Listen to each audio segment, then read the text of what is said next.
Since we're about a month into the Google+ integration of the YouTube comment system and most of the bugs seem to have been worked out, I feel like I can offer up my thoughts with a bit less of the knee-jerk, "Oh, this is so terrible, no, why would you do this?" stuff. But I'm not gonna lie, I have feelings about this. I just love YouTube a lot and I love what it has added to my life. I love the communities that I've been able to engage with on YouTube and the videos that I watch and the people who make the videos.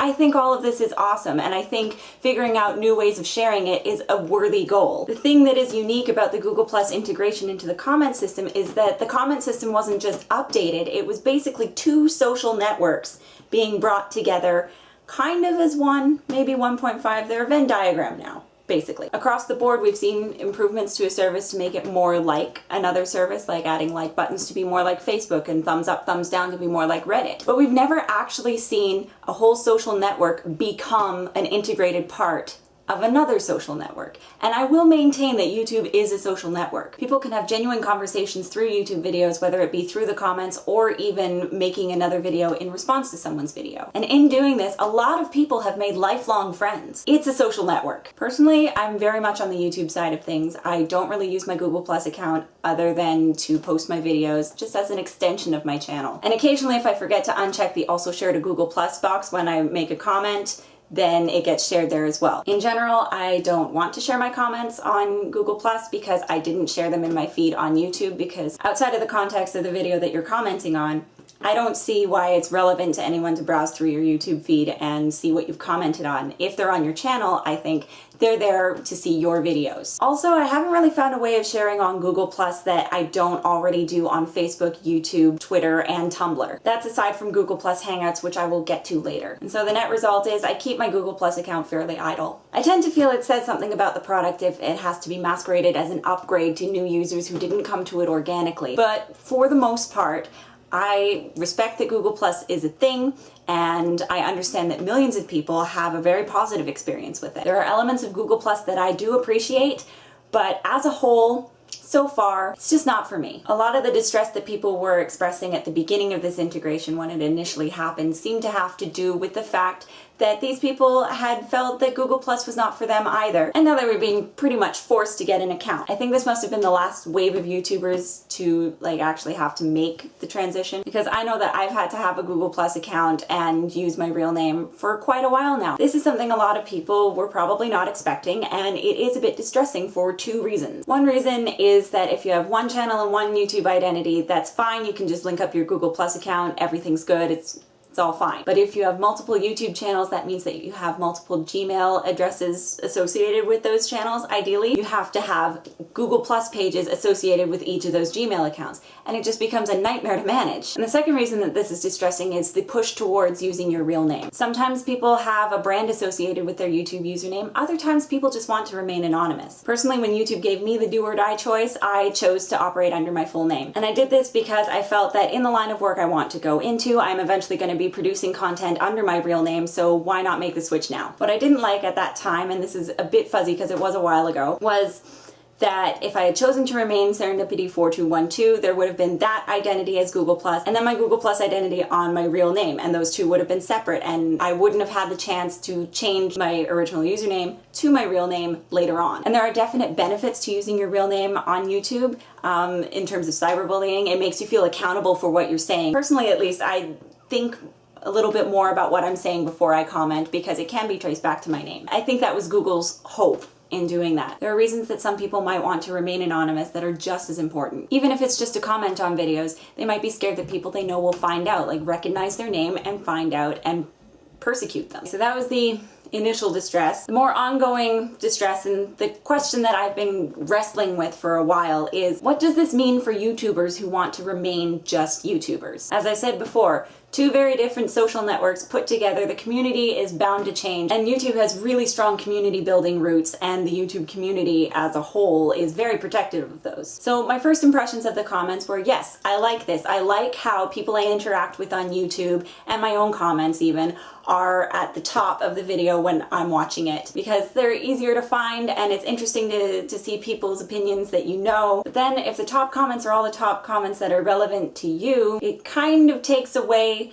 the sense of objectively having the top comment. Before, top comments had to be voted up by other users. Now all the top comments have to do with what Google thinks will best get your attention, which means that they're different for everyone. When everything you're shown is something that is specifically relevant to you, you don't get to see what is objectively relevant to the videos you're watching and to each of their audiences as a whole. And on the note of being able to vote comments up, you used to also be able to vote comments down and mark them as spam. Well, since the integration with Google+, the spam filter has definitely in the last week it has improved. It's kind of disconcerting to me, as YouTuber Mikola pointed out in his video, link below, that all the community self-regulation features seem to have been taken away. And I don't know about you, but thumbs downing a comment of a spammer or a bully was pretty satisfying. The part about the new comment system, however, that I am really excited about is the threaded comment conversations. The most annoying part of the old comment system was that if someone was replying to someone else, you had to click to see what their comment was, and if they were replying to someone else, you had to click to see that, and it could go on for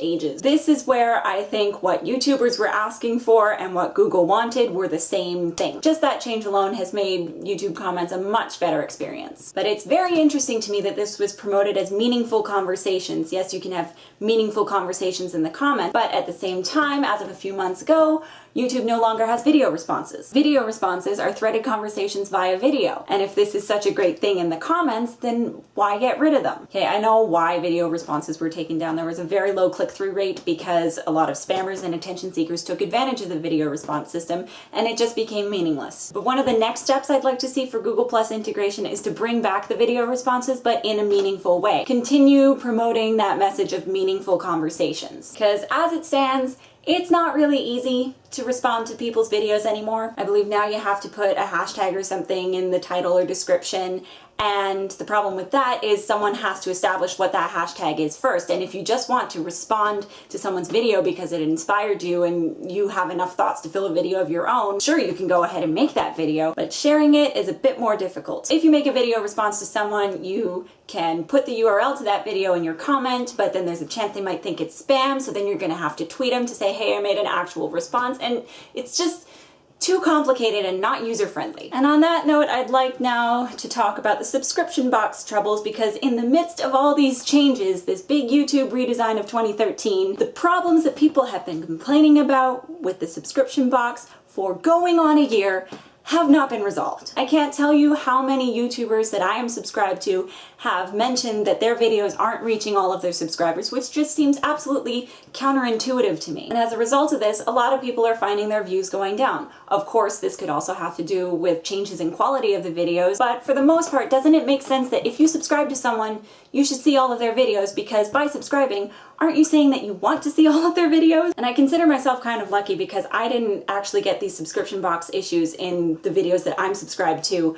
until probably about when this integration was launched. Let's say I'm pressed for time and there are two 2-minute videos and one 6-minute video in the middle of those two ones. If I'm rushed, I'll watch the two 2-minute videos and save the 6-minute video for later, except when I come back to the subscription box, it's gone. Because somehow that communicated to YouTube, oh, this video is not relevant. This is the part I find frustrating because yes, I understand it is a good motive to have everything be relevant to you and be able to find things quicker, but when it comes to YouTube subscriptions, I just want to see them all chronologically and I want to manage which ones I watch first, and I don't want that to have any implications about like which ones are most relevant to me. So now if someone hasn't uploaded a video in a while, I have to go to their channel and check if there's been any activity. I just find this frustrating because I subscribe to a channel so that I don't have to do that. It's because I was going to their page without having been subscribed and watching all of their videos. I make that decision then and there to support their content by subscribing. These sub-box shenanigans are taking away the immediacy of interaction with other YouTubers. Some people might not share or comment because they feel that the now older video is no longer relevant and they've missed their chance to be part of the conversation. And the person who posted the original video is probably focusing on the comments for his or her new video, and they too miss out on a chance to interact. This impedes meaningful engagement on YouTube videos, and isn't that something that the Google+ integration was trying to achieve? I don't see how it's not really worthwhile to address this. I think at this point, a lot of YouTubers are feeling lost. YouTube has been the origin website for so many great communities, and it seems like the sense of community in the YouTube community at large is becoming harder and harder to maintain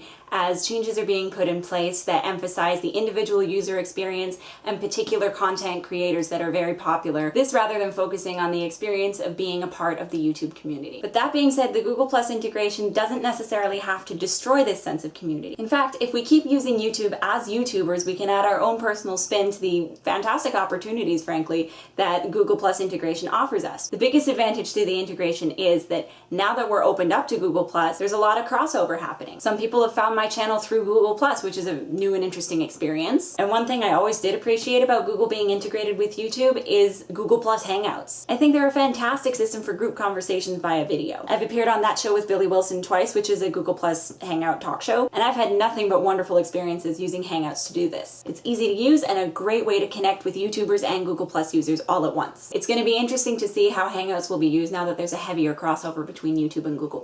Watching people adapt to using this new YouTube is going to be very interesting to watch, and it's something to look forward to. And as part of this adaptation, I feel it's important to stress that you don't have to feel like you have to use all the new Google+ features all at once just because they're there. You can uncheck the also share to Google+ box. You can change to newest first instead of having top comments. I know things are not going to go back to the way they were.